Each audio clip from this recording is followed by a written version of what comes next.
Okay everyone, so for today let's just go and try to work on create decimal numbers with JavaScript. So we can store decimal numbers in variables too. Decimal numbers are sometimes referred to as floating point numbers or floats. Not all real numbers can accurately be represented in floating point. This can lead to rounding errors. Details here. Create a variable, myDecimal, and give it a decimal value with a fractional part, like 5.7. And it redirects us to, you will see it will open up here some data about accuracy problems.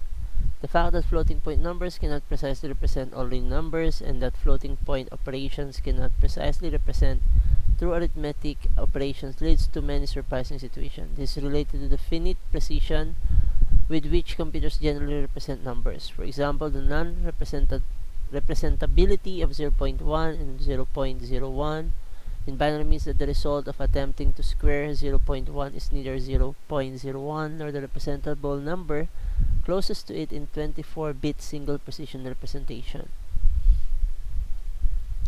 So this will be a good read for reviewing about decimal numbers. But let's go and try to solve this. myDecimal should be a number and should have a decimal point. So let's create a variable myDecimal and let's just say 6.0. Let's see if this will work. In other programming languages like C#, usually if you have a float number, you put an F or some sort of keyword. In JavaScript, you will see we are just going to be using this format,